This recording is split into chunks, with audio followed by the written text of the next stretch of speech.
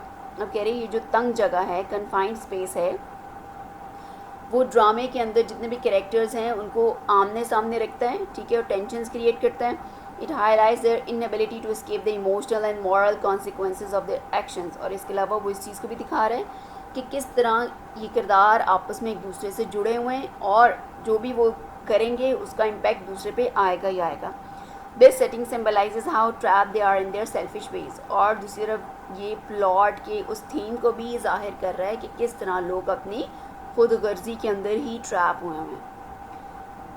Next is question number 9. How does Stanley Houghton organize the sequence of events in The Dear Departed to build tension?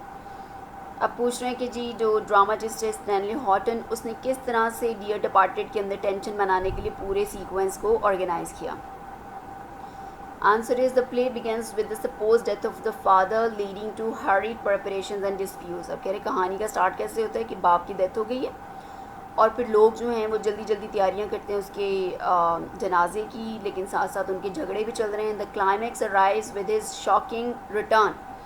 ڈرامے کا climax تب ہوتا ہے جب وہ واپس آ جاتا ہے، مینز وہ ڈیڈ نہیں ہے، he is alive which exposes the characters true intentions. ٹھیک ہے، اور یہ چیزیں جو کریکٹرز کی سچے ارادوں کو شو کر رہی ہیں. The structure build suspense and leads to powerful revelation. ٹھیک ہے، اب اس ڈرامے کا اسٹرکچر ایسا ہے کہ جو شروع میں بہت سسپینس ڈالتا ہے اور پھر ایک زبردست قسم کا یو کین سے ریویلیشن ہوتی ہے. Next is the last question, that is how do the themes of the Dear Departed remain relevant in modern society. اب کہہ رہے ہیں ڈیئر ڈپارٹیڈ کی جو تھیم ہے یا جو اس کا ٹاپک ہے مٹیریلزم کا اور لوگوں کی سیلفشنس کا اور ہپوکریسی کا، وہ سب آج کل کی سوسائٹی میں یا ماڈرن سوسائٹی میں کس طرح فٹ بیٹھ رہا ہے. اٹ از ریلیونٹ اور not.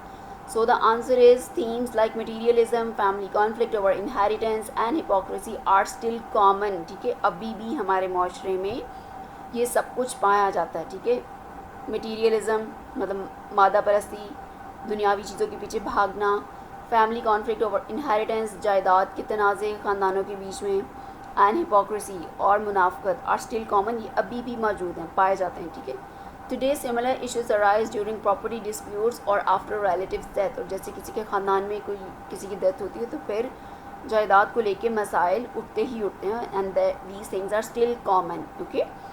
So students, these were the question answers of chapter number 11. I hope you have understand the answers well, and these will be really helpful for you for the exams preparation.